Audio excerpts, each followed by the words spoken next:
Hello everyone, welcome to my channel Soni fashion.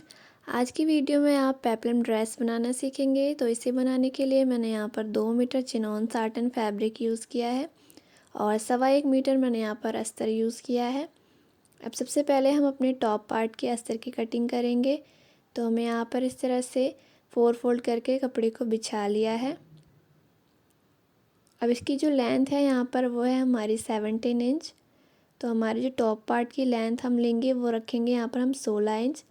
तो यहाँ पे मैंने 1 इंच एक्स्ट्रा लिया है मार्जिन का। अब इसके बाद हम अपने तीरे का निशान लगाएंगे। तो यहाँ पर मैं 6 इंच पे तीरे का निशान लगा लूँगी और आर्म होल के लिए भी मैं यहाँ पर 6 इंच पर निशान लगा रही हूँ। अब इसके बाद हमें इसे सीधा खींच लेना है। अब इसके बाद हम चेस्ट के लिए मार्किंग करेंगे। तो जहाँ पे जितनी भी आपकी चेस्ट है उसका 1/4 पार्ट ले लेना है। तो यहाँ पर जो हमारी चेस्ट है वो है 34 इंच। तो जिसका 1/4 पार्ट आता है हमारा 8.5 इंच। तो 8.5 इंच पे मैंने यहाँ पर निशान लगा लिया है। अब इसके बाद यहाँ से 2 इंच हम एक्स्ट्रा मार्जिन का ले लेंगे।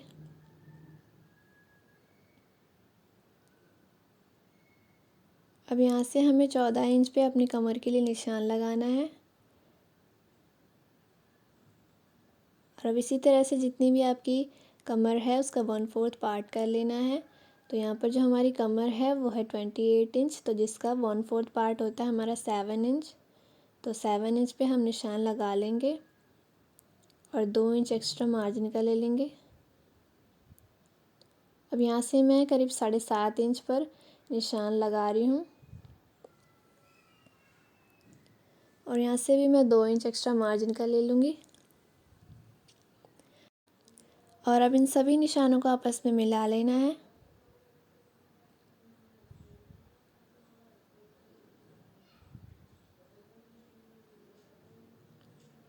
उसके बाद हम आर्म होल के लिए निशान लगाएंगे। तो यहाँ पर मैं 1.5 इंच पर एक निशान लगा रही हूँ और उसके बाद हम बैक वाले आर्म होल की शेप देंगे।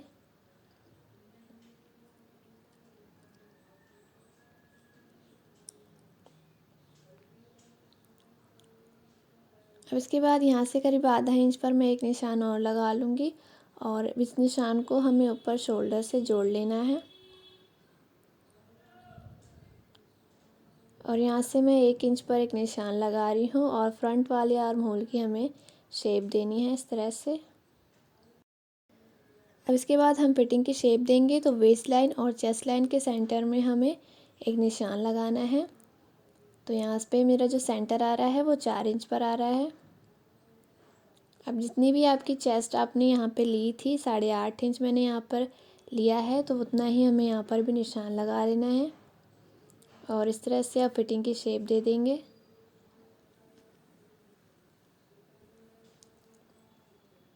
तो यहाँ पर मेरी मार्किंग कंप्लीट हो गई है। अब इसके बाद इसकी कटिंग कर लेनी है।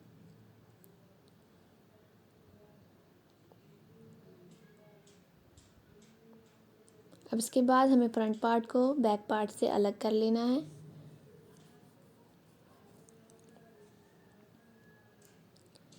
अब इसके बाद हमें फ्रंट वाले आर्म होल की भी कटिंग कर लेनी है। तो ये हमारे अस्तर की कटिंग हो गई है। अब इसी तरह से हमने मेन फैब्रिक की भी कटिंग कर लेनी है। अब इसके बाद हम अपने स्लीव्स की कटिंग करेंगे। तो यहाँ पर जो मेरी स्लीव्स की लेंथ है वो है 15 इंच। अब इसके बाद यहाँ से हमें 3 इंच पर एक निशान लगाना है और यहाँ से डाउन में एक 3 इंच पर निशान लगाना है। अब इसके बाद इस चौक के निशान से कपड़े के एंड तक हमें सेंटर का निशान लगा लेना है। और अब यहाँ से हमें इन दोनों निशानों को आपस में मिला लेना है और अब हमें यहाँ से स्लीव्स की शेप देनी है।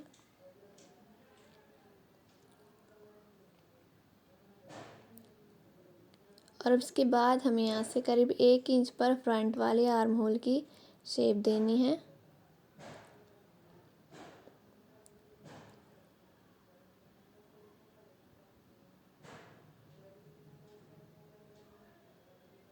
अब उसके बाद हम अपनी मोहरी के लिए निशान लगाएंगे। तो जितनी भी आपकी मोहरी है उसका निशान लगा लेना है और यहाँ से 1.5 इंच मैं मार्जिन का ले रही हूँ और अब इन दोनों निशानों को हमें आपस में मिला लेना है और अब इसकी कटिंग कर लेंगे।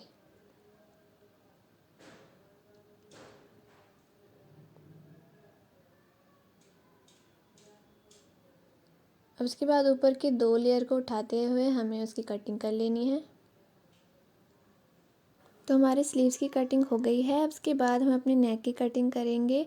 तो नेक कटिंग करने के लिए मैंने यहाँ पर 2 बुकरम के पीस लिए हैं। अब सबसे पहले हम अपने फ्रंट वाले नेक की कटिंग करेंगे। तो यहाँ पर जो बुकरम की चौड़ाई है वो है 4 इंच और बुकरम की जो लंबाई है वो है करीब 8 इंच। अब इसके बाद हम अपने गले की चौड़ाई का निशान लगाना है। तो यहाँ पर मैं 3 इंच पे गले की चौड़ाई का निशान लगा रही हूँ और 7 इंच पे मैं लंबाई का निशान लगा रही हूँ। अब इसके बाद हमें इस तरह से एक बॉक्स ड्रॉ कर लेना है।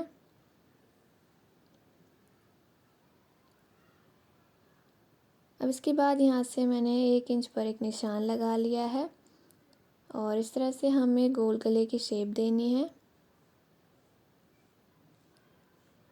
अब यहाँ से हमें करीब 1 इंच की दूरी पर इस तरह से मार्जिन का निशान लगा लेना है और अब इसकी कटिंग कर लेंगे।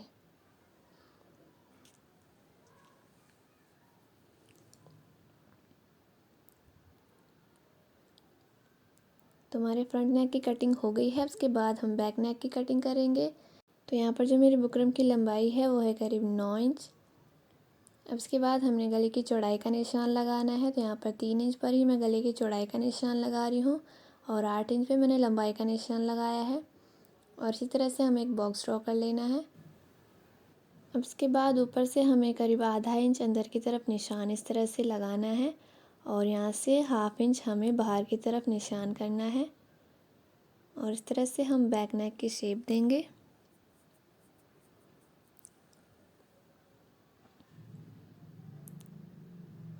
अब इसके बाद हमें मार्जिन के लिए करीब 1 इंच पे निशान लगा लेना है मार्जिन का और अब इसकी भी हमें कटिंग कर लेनी है।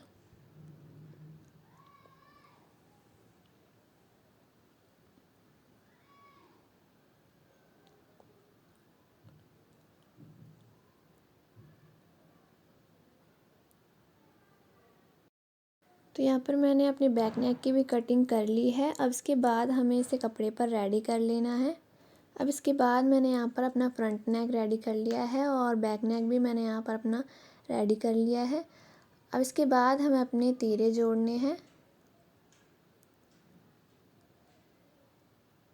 तीरे जोड़ने के बाद हमें यहाँ पर फिटिंग की सिलाई लगानी है दोनों तरफ और इसके बाद हमें अपने बॉटम पार्ट की कटिंग करनी है। तो बॉटम पार्ट की कटिंग के लिए मैंने यहाँ पर कपड़े को डबल फोल्ड करके बिछा लिया है।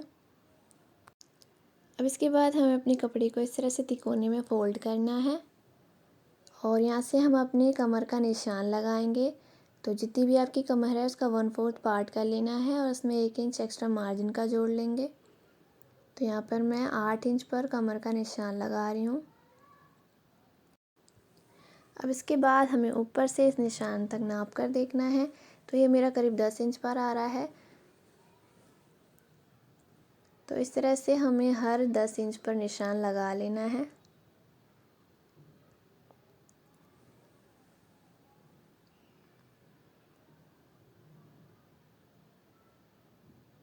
अब इसके बाद हमें इसे मिला लेना है। अब इसके बाद हम बॉटम की लेंथ का निशान लगाएंगे। तो यहाँ पर मैं 17 इंच पे निशान लगा रही हूँ। तो आधा इंच हमारा ऊपर से मार्जिन में जाएगा और 1/2 इंच हमारे नीचे से मार्जिन में जाने के बाद ये हमारा 16 इंच रेडी हो जाएगा। तो अब हमें 17 इंच पर निशान लगा लेना है और इसी तरह से हमें चौक के निशान से हर 17 इंच पर निशान लगा लेना है। तो यहाँ पर मैंने निशान लगा लिया है। अब इसके बाद हमें इसे मिला लेना है और उसके बाद हमें इसकी कटिंग कर लेनी है।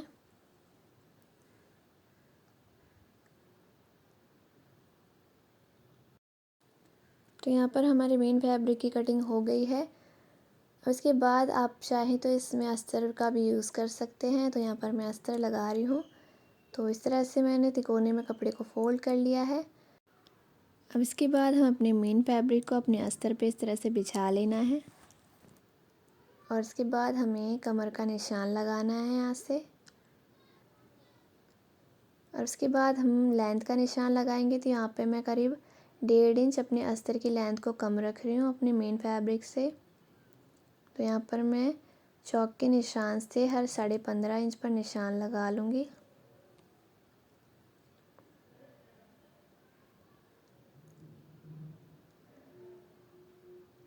उसके बाद हमें इस निशान को मिला लेना है और अब इसकी भी हमें कटिंग कर लेनी है।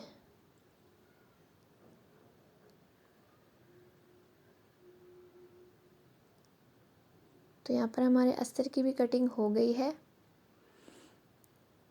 इसके बाद हमें अपने टॉप पार्ट के साथ इसे मिलाकर इस तरह से रखना है और इसके बाद हम अपनी कमर का निशान लगाएंगे। तो यहाँ से हमने निशान लगा लिया है। अब इसके बाद हमें यहाँ से इसे सीधा खींच लेना है और इस पर अब हमें सिलाई लगा लेनी है। और इसी तरह से हमें अपने मेन फैब्रिक पे भी सिलाई लगा लेनी है।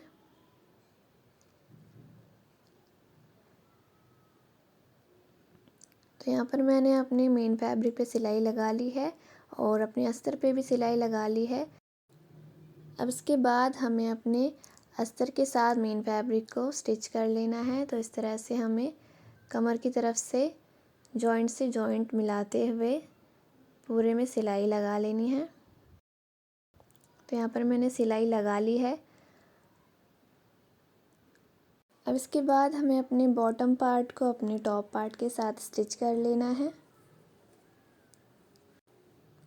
तो यहाँ पर मैंने इस पे स्टिचिंग लगा ली है। अब इसके बाद हमें अपने बॉटम पार्ट पे इस तरह से कपड़े को फोल्ड करते हुए इस पे सिलाई लगा लेनी है। तो यहाँ पर मैंने सिलाई लगा ली है। अब इसके बाद हम इसमें लेस लगाएंगे। तो इस तरह से हमें अपने पूरे घेरे में इस लेस को लगा लेना है। अब इसके बाद मैंने यहाँ पर अपने स्लीव्स पर भी ये लेस लगा ली है और उसके बाद हमें इस पर फिटिंग की सिलाई लगा लेनी है। तो यहाँ पर मैंने फिटिंग की सिलाई लगा ली है। अब इसे सीधा कर लेना है। तो यहाँ पर मैंने दोनों स्लीव्स रेडी कर लिए हैं। अब इसके बाद हम अपने मेन फैब्रिक के साथ अपने स्लीव्स को अटैच कर लेना है।